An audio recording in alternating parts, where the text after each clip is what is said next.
Bom, vamos começar aqui a segunda parte, né? Aqui o Prodi está evocando aqui a figura do Francesco Guicciardini, né? O próprio Maquiavel, que ele fala assim que o Maquiavel ficava inquieto, né? Em reconhecer a ascensão política do papado, né? E tinha horror do que ele chama aqui maldita tirania de los sacerdotes, ou seja, a tirania maldita dos sacerdotes. Então, já começa a segunda parte aqui falando, né, que imaginem só, né, já está acontecendo uma ascensão política dentro da igreja, ela está se reorganizando, lembra, Paulo? Acabei de falar, se fortalecendo, né? Essa ascensão ela vai fazer com que quem chegue no poder desse papado seja uma maldita tirania, ou seja, tiranos terríveis, né? Tirano é tirano, não tem, né? Enfim, mas é maldita que está maldita tirania porque foi o que ele falou. Então tem que ficar bem claro aqui. Então, aqui, não sei se é bem essa a intenção do autor, mas veja bem, ele está trazendo, né, desde o começo do texto, né, dessa análise, a gente está percebendo que ele está trazendo aqui a informação de que, de um lado, ele traz a informação do papado se organizando e se avolumando, né, para adquirir poder diante de si mesmo e para fazer frente ao rei, e por um outro lado, ele vai trazer aqui, né, esse papado, ele está fazendo frente a um poder secular que já é hegemônico, que é o poder imperial do Carlos V, né? Então, aí tem a reflexão, né?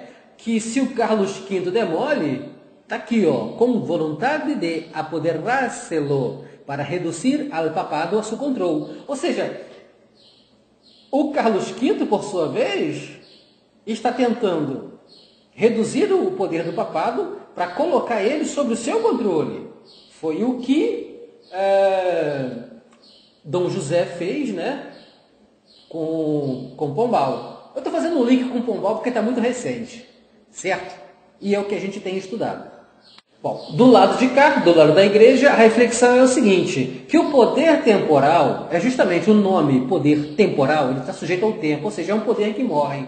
E a máxima, né, a reflexão clerical, teológica, é de que o poder da igreja é um poder atemporal, ou seja, é um poder imortal, é um poder sobrenatural. O poder religioso, né, o poder da igreja, ele é um poder que suplanta todos os tempos. E por causa justamente desse motivo, quer submeter o poder temporal à sua égide. É aquela história, né? Cada um fica puxando a brasa para o seu lado, a sardinha para o seu lado aí, né? Com os mais diferentes argumentos.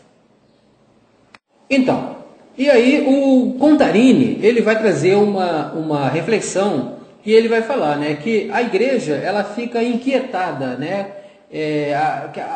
a coisa principal da igreja deveria ser a sua preocupação com o espiritual, mas com a possibilidade dela se tornar uma potestade temporal, que é o termo que ele usa, né, ele faz a reflexão, como é que ela vai apoiar, como é que ela vai, né, ela tem, assim, como que ela vai subsidiar a si própria, né? Ou seja, se ela fizer isso, aí ele vai falar, se lhe permite correr las armas para defender-se a si mesmo e a autoridade da sede apostólica de los peligros. Ou seja, ela vai ter que usar a arma para defender a si mesmo e a sua própria fé dos perigos. Não por si, né? Mas porque agora ele é um Estado temporal. E um Estado temporal precisa de um exército. E essa questão da religião, ela está só implicada. Mas, no final das contas, se a inquietude da igreja é tomar o poder temporal, então ela vai precisar de um exército. E se ela vai precisar de um exército, ela vai matar. E parece que tem, eu não estou nada... como diz, nada de sarcasmo, mas parece que tem alguma coisa na Bíblia que diz não matarás. Não sei, alguém já ouviu alguma coisa assim? E mais aqui um ponto de inflexão. Ele vai continuar aqui desdobrando a reflexão dele. Ele vai falar assim, bom, mas né, se a igreja quer manter o poder temporal, e então ela vai precisar de um exército, e se ela precisa de um exército, ela vai... A base do poder do Estado, no caso ela vai se tornar um Estado, e a base do poder do Estado é o uso, é o exercício, é o uso legítimo, entre 300 mil aspas, né? Porque quem pode se arrogar o uso legítimo de violência? Só o Estado para fazer isso. Então, a reflexão aqui, que o rapaz do céu, Guicciardini, é o Guicciardini que está falando isso. Ele está falando isso a respeito desse Tempelstat, né? E está dizendo que com o monopólio da violência, o que vai acontecer é que a igreja vai usar, ela vai ter dois pontos de poder. Ela vai ter o poder das armas espirituais, que ela diz que possui, e ninguém aqui, não estou colocando isso em xeque, e ela vai ter o poder das armas temporais, que é o poder da violência e o poder que, no fundo, a gente já sabe, já até falei isso aqui, é lugar comum ficar falando a mesma coisa toda hora, que a igreja já fazia isso de fato em alguns momentos, onde ela detinha esse poder, ela realmente rechaçava as pessoas.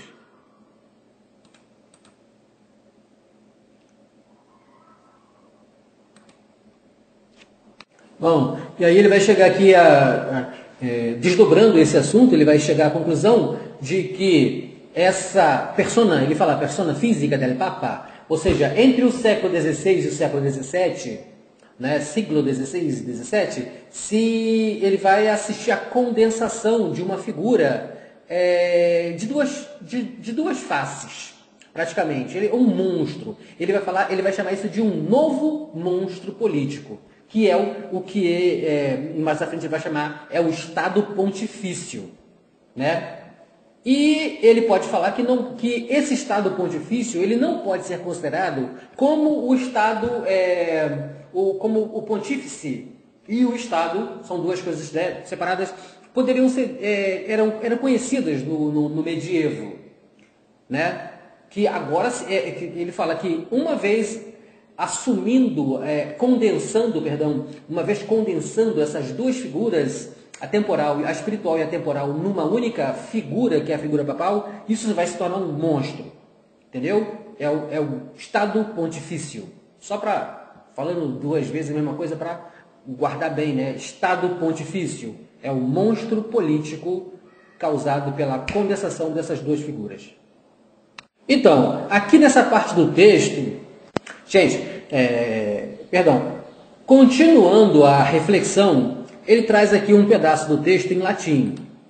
Está dizendo assim, ó, Inquontrunque gladium civium tranqui exercet, spiritualem et temporalem potestantem principis et papae. Ou seja, ele está dizendo que os dois vão exercer, né, um vai exercer ambos poderes, né? E ele chama isso de o devir espiritual e o devir temporal, né? Ou seja, Papa e Príncipe ao mesmo tempo. Né, o sonho da igreja. É claro que isso já existe, né? Roma está aí, né? O Vaticano está aí, mas nós estamos fazendo uma discussão do que Prodi está falando a respeito do que estava comentando naquela época. Numa palavra, é o exercício dos dois poderes, de um indivíduo só, que é o Papa. Gente, aqui tem um detalhe importante que me chamou a atenção agora, nesse exato momento. Eu não tinha percebido isso ainda, até que essa parte do texto fala aqui. Ele diz que é o seguinte, que essa reforma, não é bem uma reforma, né?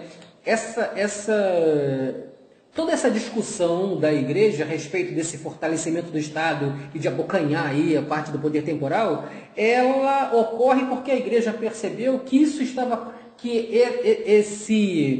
essa ideologia de fortalecimento do Estado já estava acontecendo em vários estados, né? Então a igreja olhou para si mesma, eu imagino aqui, eu, pequenininho, Marcelinho, Gonçalvinho, Ribeirinho, né? Analisando a situação, eu me imagino aqui, eu sou o Papa, estou sentado no meu troninho ali, dou descarga nele toda hora, mas veja bem, eu estou olhando ali e estou percebendo que o mundo lá fora está crescendo, eu estou percebendo que os reis estão sendo empoderados, eu estou percebendo que está acontecendo um absolutismo, está sendo veiculado as ideias do absolutismo, do despotismo esclarecido. Então, e eu vejo, e eu olho para mim mesmo e eu falo, gente, mas eu sou um príncipe. Olha, eu olho para a estrutura da minha instituição, que é a igreja, eu sou o Papa. Então, eu vejo que existe uma semelhança entre a minha instituição, a instituição que eu represento e todas as outras instituições. E a única coisa que me falta legitimamente, legalmente, né, é o exército. Por questões geralmente injustificáveis, né? Uma igreja tem um exército, na verdade, ela é um exército, mas é o exército de Deus, para uma salvação, não para matar os outros em nome de Deus. Enfim, então, o Papa, né, os clérigos religiosos, eles olham para si, para suas instituições. É claro que alguns, né, alguns não, alguns vão defender que não, mas alguns do próprio clero vão dizer, não, mas esse clero vai olhar e falar assim, não, nós somos uma instituição como aquela e nós temos todo o direito, exercemos de fato, então queremos sim, né? Então, o que está me abrindo a mente aqui agora, a percepção aqui agora, é que o clero viu que, isso que é o importante, os estados estavam ascendendo em poder, centralizando esse poder. E a igreja falou assim, opa, não podemos ficar atrás disso, temos que acompanhar o barco, porque senão nós vamos desaparecer como instituição.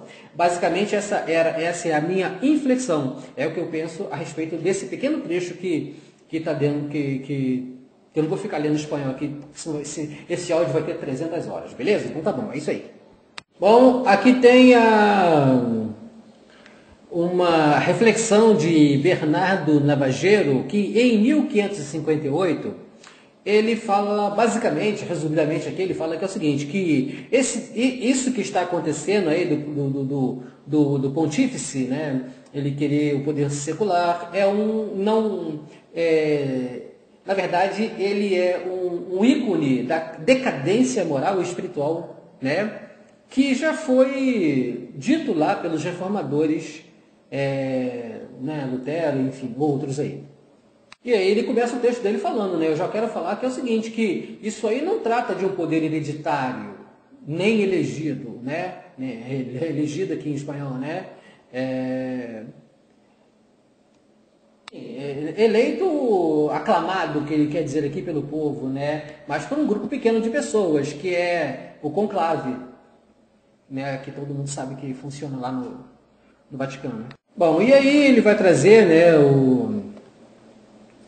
esse aí que eu acabei de falar, o Navarro. Navarro? Peraí.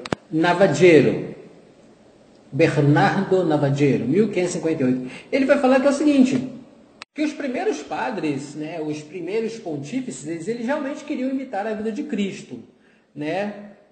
Mas para a igreja, né, assim, as armas que esses padres tinham, né, que esses clérigos tinham, eram apenas as armas espirituais, que assim, tipo, as suas excomungações, né?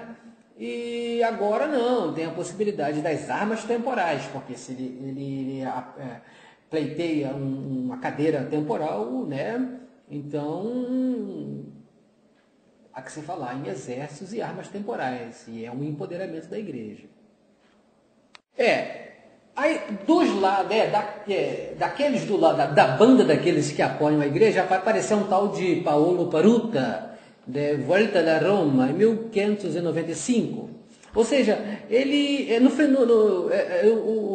ele fala sobre o papado dos finais do Quinquecento, né? Que ele vai falar o seguinte, o pontífice romano, ele pode ser comparado, pode ser considerado como um indivíduo que tem duas personalidades, duas pessoas, ou seja, duas personalidades.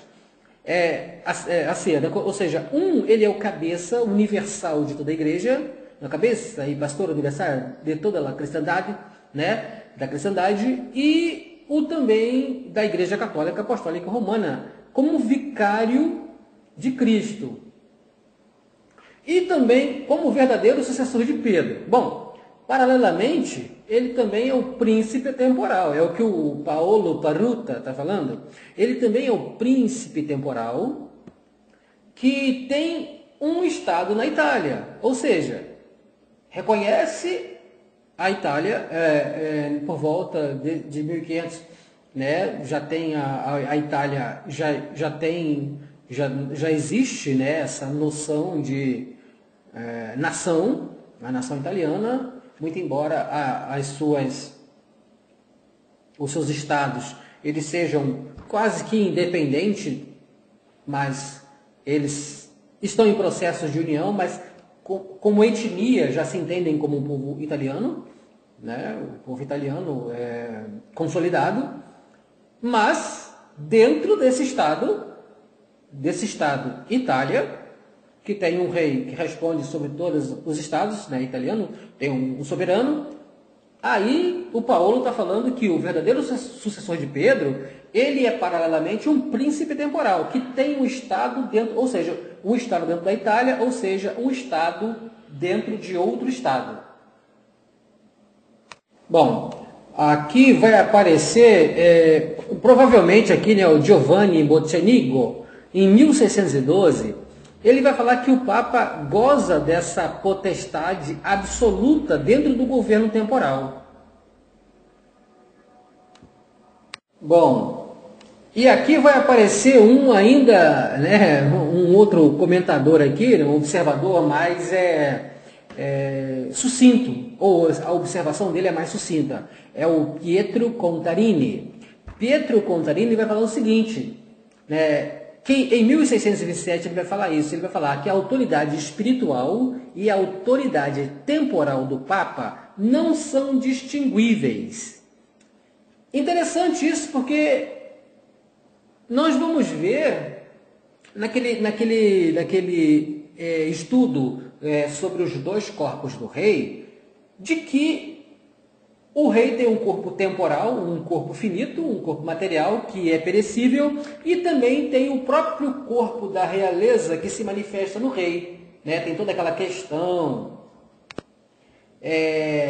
do rei que está sendo empossado não poder ir no funeral do rei morto, porque os dois corpos não podem estar presentes no mesmo lugar, porque a realeza, como um corpo, já está dentro do outro corpo, e esses dois corpos são indistinguíveis um do outro. Então, é o que o Contarini está falando aqui, né? Ele está falando, a autoridade espiritual e a temporal del Papa não são distinguíveis, ou seja, não tem distinção, é água com sal.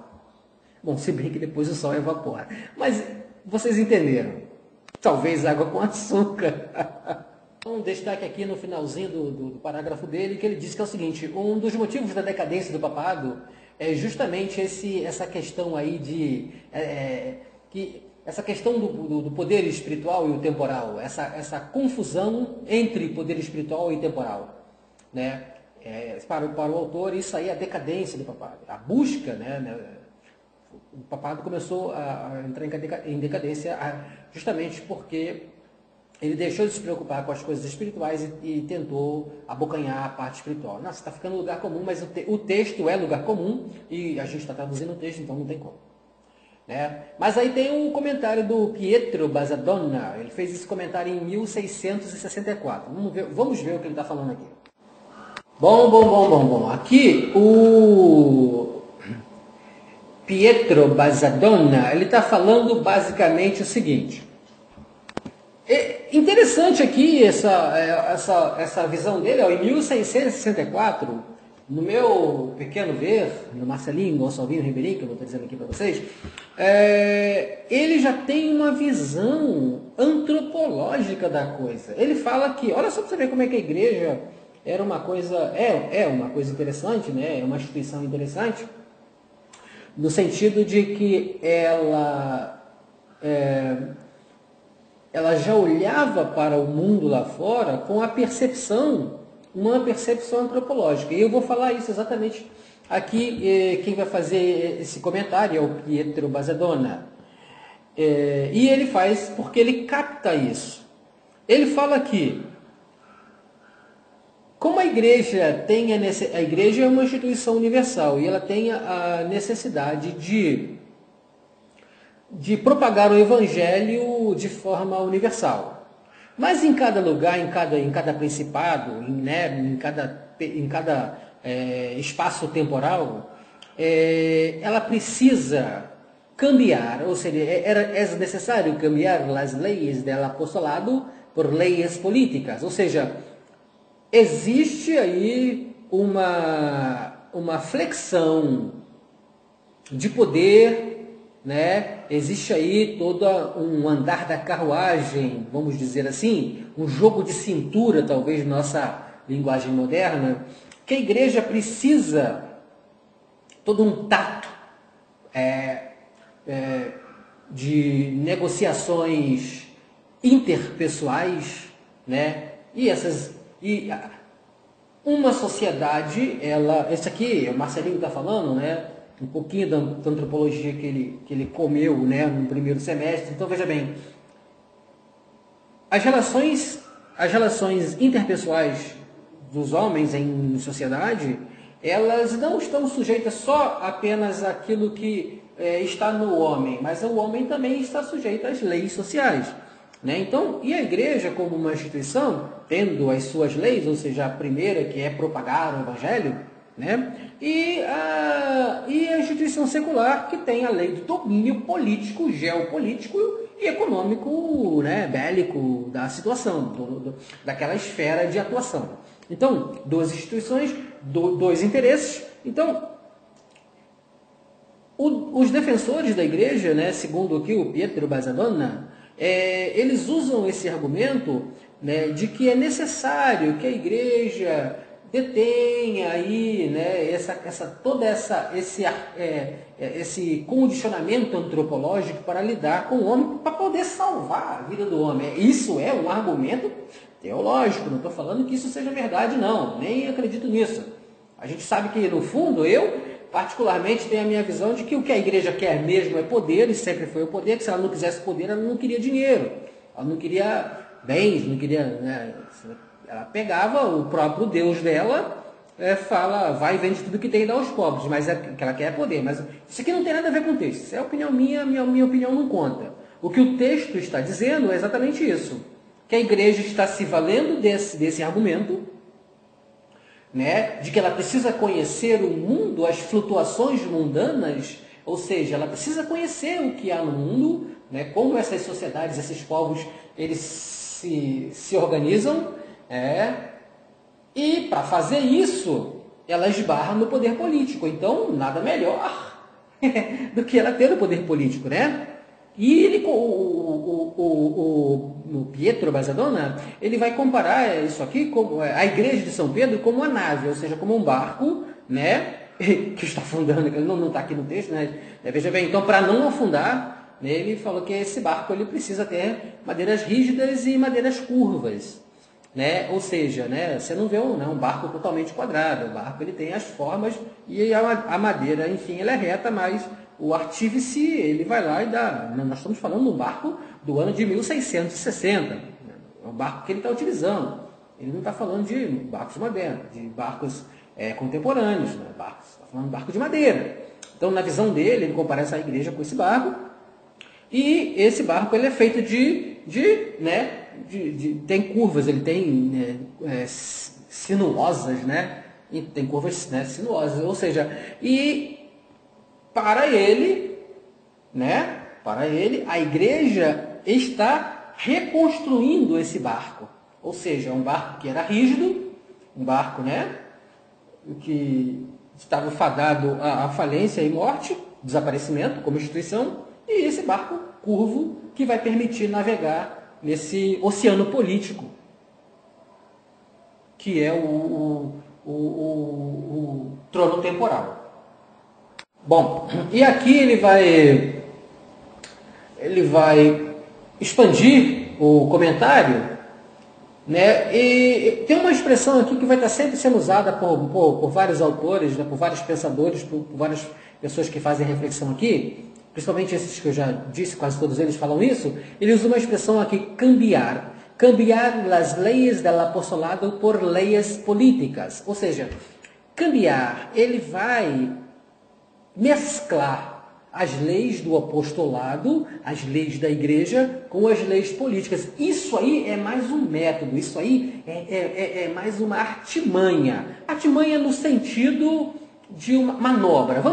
Nem vamos usar artimanha não, porque senão fica muito pejorativo, mas é uma manobra que a igreja vai tentar utilizar, né, para cambiar as suas leis morais, suas leis religiosas, espirituais, com as leis do plano secular. Mas a intenção é essa aí que a gente já sabe. E aparece aqui, no texto vai aparecer uma palavra aqui, né, uma malícia mais audaz, que é certamente, ele fala que, pero ciertamente, el entrelazamiento, ou seja, um entrelazamiento inextricável, ou seja, do plano religioso com o plano político, ou seja, a palavra-chave é um entrelaçamento. A gente já viu aqui a primeira, né, que é aí uma mescla. Vai mesclar e entrelaçar, mas de uma forma inextricável, ou seja, de uma forma que não seja possível separar. Seja possível separar o quê? O poder religioso do poder político. Onde está centralizado? Nas mãos do Papa. Está? Não. Onde deve estar para os clérigos, né? Onde eles almejam que esteja? Na mão do clérigo, do Papa. Bom, aqui a gente marca um ponto para tratar do discurso de Giovanni Botero. O Giovanni Botero, ele fez esse discurso, ele imprimiu esse discurso pela primeira vez em 1599. Ele vai falar, né, o Prodito vai falar que esse texto, ele oferece muitos argumentos descritivos interessantes. Mas aí ele vai falar assim, ó, pero evita com gran cautela toda alusão a la naturaleza constitucional e la gestão política do Estado Pontifício. Ou seja, esse texto, por mais interessante que seja, ele vai evitar de fazer uma alusão à natureza constitucional e também como que será a gestão política desse Estado Pontifício, né? Porque, obviamente, as pessoas começaram a ficar curiosas, né? Se a moda pega, o que vai sobrar para a gente depois que eles, depois que eles se instituírem, né? Apesar de Napoleão não ter existido ainda, provavelmente o Papa estava querendo colocar a coroa na própria cabeça. É o que eu consigo imaginar aqui. Só fazer aqui um comentáriozinho, né? Que esse papado que tem os dois lados, né? No caso, se os religiosos conseguissem mesmo, né, se instituírem como Estado, que é a intenção deles, né, e que já existe hoje, a gente já disse isso, existe no Vaticano, ou seja, o poder temporal unido inextricavelmente com o poder religioso, isso seria chamado de sacro, aqui em latim, sacro gladio ancipite, ou seja, a espada sagrada de dois fios. Lá em espanhol, a sagrada espada de doble filo, né? Então, latim, espanhol, viu? Sacro gladio ancipite, que é a espada do... na nossa boa e velha língua portuguesa, é a espada de dois gumes. Corta de um lado e corta do outro. Beleza? Então tá bom. Pejorativos à parte, viu? Não aceito não, viu? Cambada.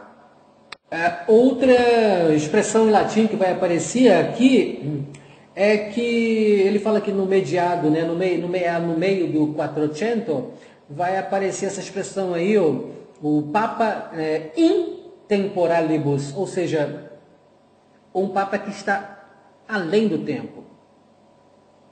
E no sentido de dentro, ele está dentro, mas dentro do tempo, mas ele excede o tempo, né? Justamente pelo poder, está dentro do tempo por causa do poder temporal, mas ele também excede o tempo. A inflexão é essa, porque ele tem o poder espiritual, que não é perecível.